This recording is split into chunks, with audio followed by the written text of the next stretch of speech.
Señores, gracias por continuar con nosotros. Vamos a conversar con el señor Rafael Abreu, cariñosamente como Pepe, como lo conocemos todos, el presidente de la Confederación Nacional de Unidad Sindical. Don Pepe, bienvenido. Encantado de estar con ustedes. Qué bueno que está por aquí, Pepe. Don Gerardino, Wendy, Daniel. A mí me gusta que usted venga porque hablamos de cuarto. Sí, por cierto, Sí. Pepe, a partir de ahora es que se va a hacer el aumento. Es bueno que usted le aclare a las personas, a partir de mañana ya, ¿verdad? Es bueno que usted le aclare a las personas quiénes son los que van a aplicar para ese aumento, porque hay ciertas confusiones. Porque pensamos que estábamos todos, pero no. Es importante de que yo llegue aquí, me digo Gerardino, el aumento es general. No. Entonces, yo tuve que decirle no. Se trata de que hay 4 categorías de empresas que recibirán ese aumento, que son las empresas que son pymes, las empresas pequeñas, las medianas y las grandes empresas. Pero en el salario mínimo. Esas son las que lo recibirán, pero hay que aclarar, no es a todos los salarios, es a lo mínimo, porque el código lo que nos permite a nosotros es negociar los mínimos. Ya el tema de los ajustes que van después de los mínimos quedan, usted sabe, en manos de las empresas, del sector empresarial y sus empleados, ¿verdad? Que se presume siempre que por efecto del aumento de los mínimos tiene que producirse entonces un despegue, porque en muchas ocasiones un trabajador misceláneo de planta, por ejemplo, que hace un trabajo útil y bueno, porque no es un trabajo más útil y más bueno que el de un conserje, ¿verdad? Para una empresa. Claro. Pero es un conserje, ¿verdad? Entonces, si tú tienes un empleado que es un técnico o que es un profesional, se presume que no deben tener salario igualitario ni tampoco muy aproximado. Hay que tratar siempre en las empresas de hacer el despegue correspondiente de manera que el técnico y el profesional sientan que se lo tomen en cuenta.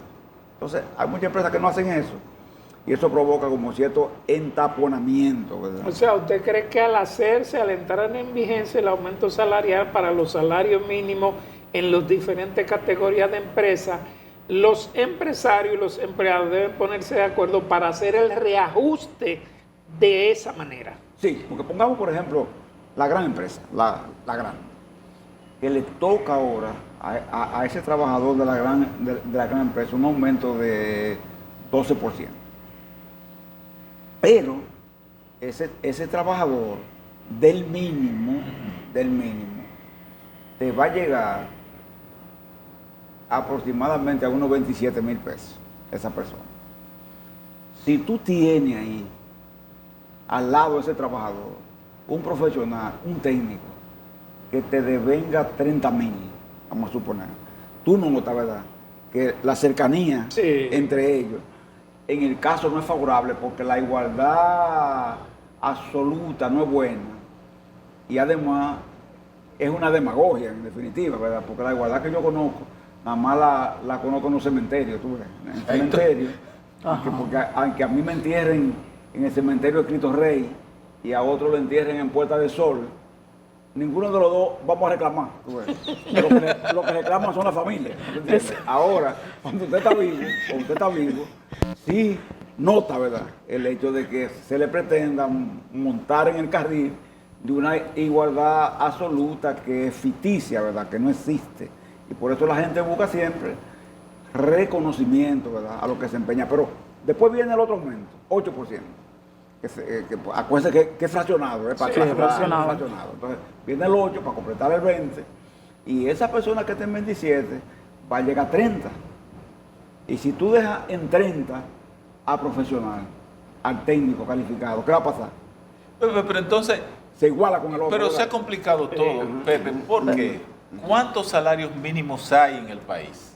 Bueno, en el momento en que nosotros hablamos, hay alrededor de unos 17 mínimos, porque no nos olvidemos que por el fraccionamiento en el área de la construcción, por los oficios, los salarios mínimos de la construcción tienen variables. O sea, que el albañil, que el carpintero, que el plomero, etcétera. Que Entonces, mosaíta, ¿no sería lo ideal tomar esto, que la misma ley lo establece? No sé por qué se ha querido violentar la ley, que se aumente de manera general de acuerdo a la inflación que tenga el país.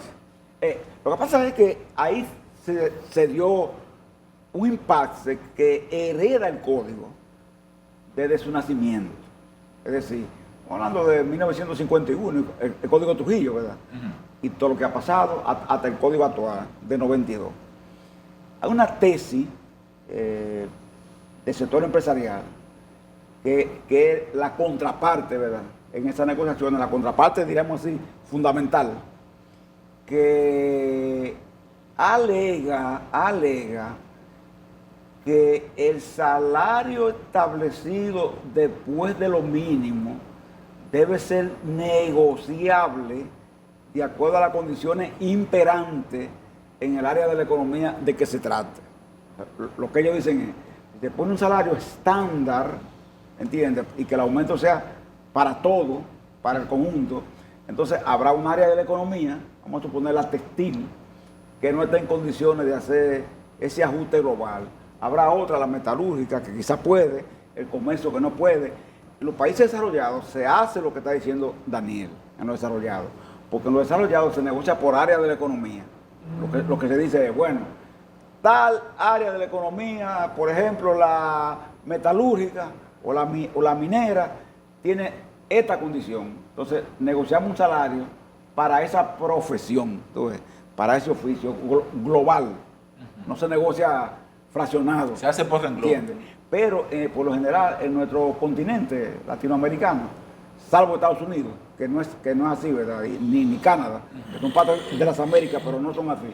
En los otros países nuestros se negocia por lo general distinguiendo, ¿verdad?, el mínimo de los otros y dejando el mínimo como base para que alguien no intente pagar menos de ahí. El objetivo del mínimo es decirle a ese empleador, mire, usted no puede pagar en una zona franca, por ejemplo, un salario mínimo menor a 17,000 pesos. Usted tiene que pagar 17,000. ¿Entiende? Usted puede subir, pero menos no. Entonces, el mínimo se pone como un parámetro. Como un parámetro, exactamente. Don Como el Pepe, piso. me llama la atención y no escucho en las últimas semanas. ¿Está estancado el asunto, las discusiones de la reforma al Código Laboral? Precisamente ahora, la comisión esta que está encargada de la reforma al Código acaba de anunciar que como agotaron ya todo el proceso de escucha, ¿verdad? Que escucharon muchísima gente, son más democráticos que todo el mundo, ¿verdad? La democracia, que yo la envidio, ¿verdad? Quisiera que para todos fuera así, como ellos han sido con esa ley. Aunque no para todos son así ustedes, sino para esa ley. Pero, muy bien. Y ellos dijeron que escucharon a todo el mundo y que en los próximos días van a rendir el informe al hemiciclo del Senado, que fue la Cámara por donde entró el proyecto. Entonces ellos acaban de decir ahora que están preparando el informe para presentarlo al Senado. Ustedes saben que eso tuvo su traba, básicamente en el tema de la cesantía, porque había algunos senadores de la comisión que estaban inventando, queriendo meter el tema de la cesantía en la discusión. Cuando eso, como yo dije aquí, en el otro programa, cuando vine, ¿verdad?, que estaba esa discusión en pleno auge, que el presidente, cuando mandó el proyecto, aclaró: la cesantía no es parte de la discusión porque sobre ese tema no hubo consenso. Por tanto, ¿verdad?, la reforma se envía sin ese punto, que quedará pendiente para otra reforma en alguna otra ocasión. ¿Y usted está seguro Pero que lo que senadores va en el inventando. informe realmente no habrán tocado a la cesantía? Bueno, el senador Rafael Barón Dulú, Cholitín, que encabeza la comisión, él se empecinó En cada vez que hablaba, comparecía a un medio, lo cuestionaban ustedes, mencionar la cesantía y decir que ellos no eran un sello comígrafo del Poder Ejecutivo, que ellos son un poder independiente, que es verdad constitucionalmente, pero él sabe muy bien que no es verdad en los hechos y que por tanto todos los temas se iban a tocar, entre ellos la cesantía. Eso trajo una campaña, trajo movilizaciones, después él, lo digo aquí, ¿verdad? En Higüey, provincia de Altagracia, provincia de la cual él es senador. Antes de doña Tatica lo dijo él. Sí, ahí. Fue convocado a un encuentro con trabajadores de su localidad, electores de él. Y él ahí juró y perjuró que eso que él había dicho era sencillamente para crear un clima de confianza entre los empresarios, pero que la cesantía no va a ser tocada. Que era para crear un clima de confianza y para que los empresarios no le tuvieran miedo y fueran a las reuniones, ¿verdad? Eso lo dijo ahí público, ¿verdad? Entonces nosotros ahí, que estábamos presentes, ¿verdad?, en ese evento, reafirmamos la postura y dimos por un hecho,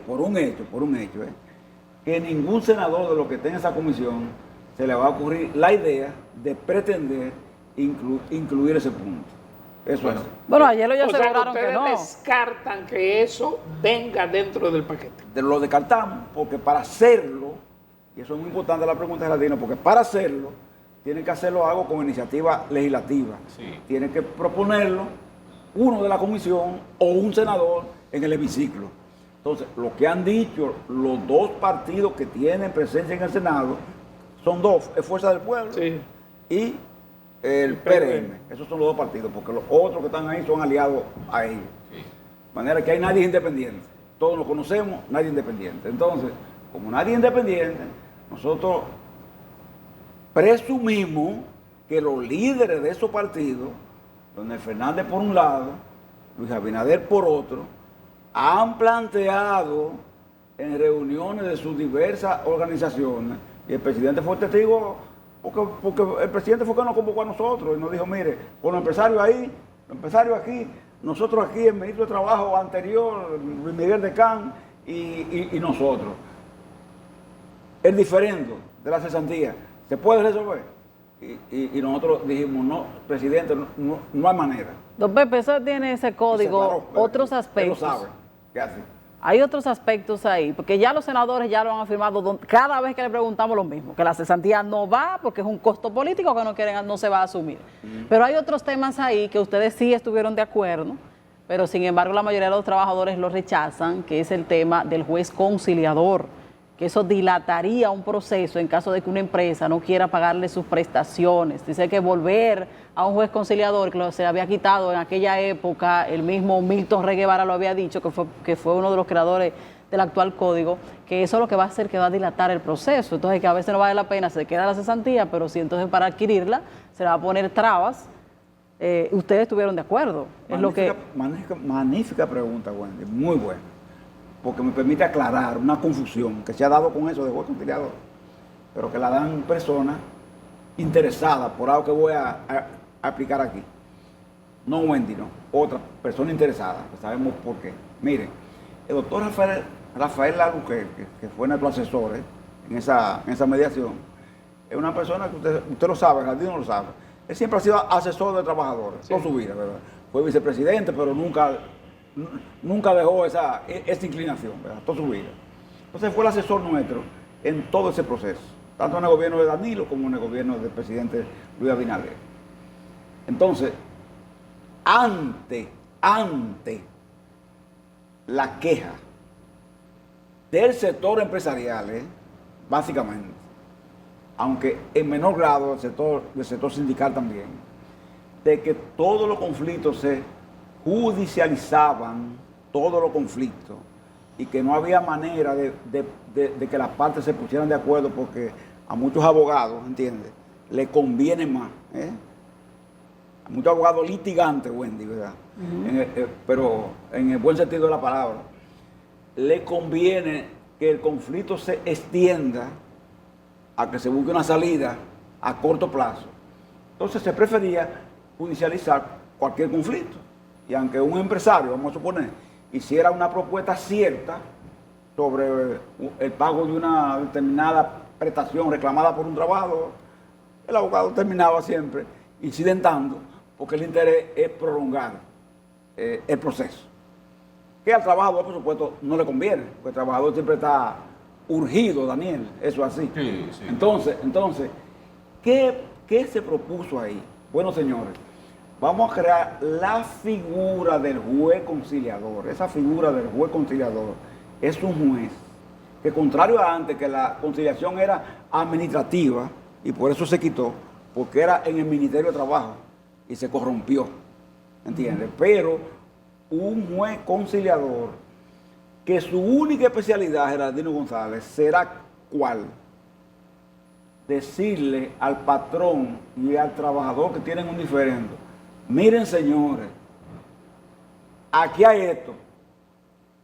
¿Qué usted dice frente a este reclamo como empleador?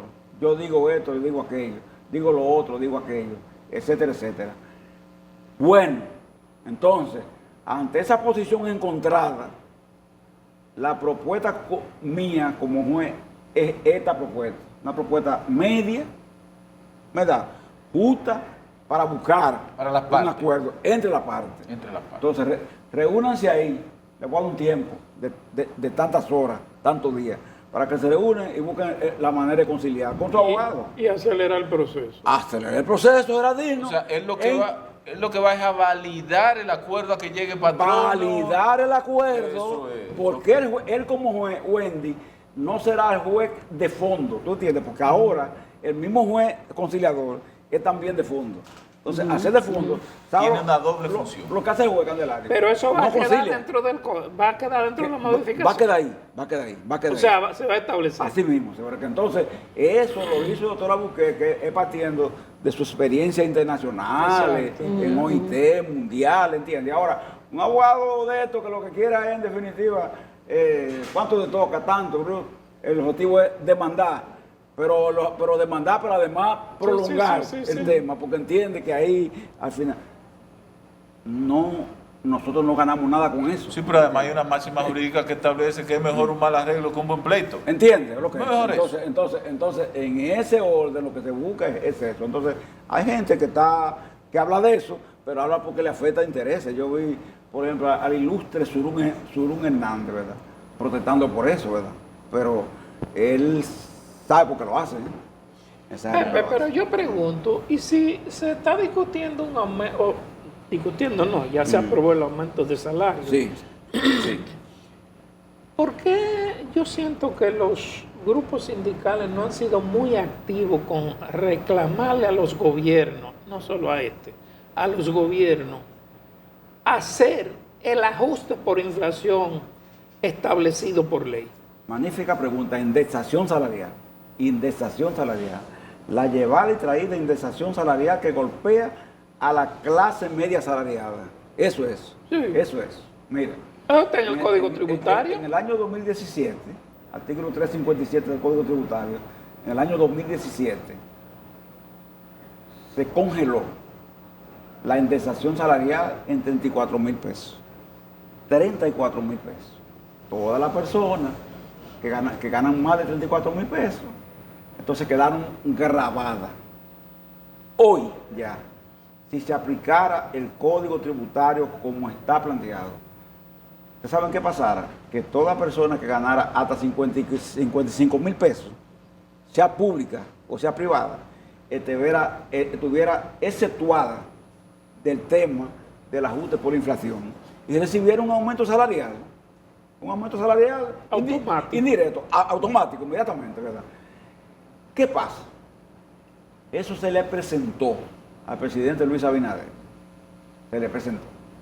Le mandan a hacer los cálculos y se notó que, ellos inmediatamente se espantaron porque resulta que había entonces una reducción de ingresos de Estado. Entonces ahí vino el tema de la reforma, la reforma fiscal. Entonces, se pretendía quitarlo. Que con la reforma hubieran impuestos sustitutivos que quitaran eso. La reforma, ustedes saben lo que pasó, ¿verdad? Sí, Naufragó, no fue posible. Nosotros ahora, en este 1 de mayo, que vamos a hacer un acto precisamente en el local de la Confederación, allá en la Juan Grasso, ¿verdad? Este 1 de mayo, jueves, se va a hacer ese acto. Uno de los puntos centrales, Gerardino, es la demanda de la indexación. Y nosotros decimos que sí hay modelo sustitutivo de ese ingreso sin necesidad de la reforma que estaba planteada. ¿Por qué lo hay? Porque aquí se admite que tanto a nivel de renta como de retención de ITEVI, que es un impuesto que todos pagamos, hay una evasión y una elusión que ¿cuánto ronda? Ronda en uno de los impuestos el 27% y en otro el 30%. Si esos dos impuestos se aplican como deben ser, ¿entiendes? Porque eso lo evade quien tiene capacidad para hacerlo. No es el consumidor que evade el ITEVI, es quien retiene. Entonces en la República Dominicana se puede hacer la indexación, que Gerardino ha preguntado y que miles de trabajadores están detrás de eso, público y privado, sin necesidad de hacer un aumento en los impuestos por otra vía. Mire, Pepe, no Ya, queremos que se nos usted se acabó el vaya y sin que nos dé su opinión sobre las actuaciones del Ministerio del Interior y de la Policía con negocios, trabajadores, por ejemplo, que están generando recursos, pero que trabajan la a cualquier policía hora. quiere bloquearlo. ¿Cuál es su opinión sobre eso? Bueno, yo digo que hay que revisar eso y que la amiga Farideh Raful tiene que someterse a un juicio crítico de revisión de su actuación en ese ministerio. Muchas cosas que ella hace pueden ser compartidas, como la bulla, el desorden, etcétera, etcétera, perturbando la tranquilidad de personas enfermas que necesitan tranquilidad, pero hay otro punto que es la incursión en el tema del trabajo, que hay que tener cuidado, porque, como lo decía Candelario en la parte que había, en el introito del programa, las modalidades laborales han cambiado tanto hoy que nosotros mismos hemos tenido que retroceder en muchas cosas, Gerardino. ¿Por qué? Porque hoy tú tienes empresas que son de servicio continuo, que tú no puedes pararla, inclusive. Tú no puedes pararla, ¿verdad?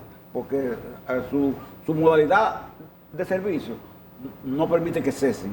Entonces tiene que innovar, renovar el personal, pero mantenerla en funcionamiento. Entonces, así mismo hay modalidades de negocio que les pasa igual.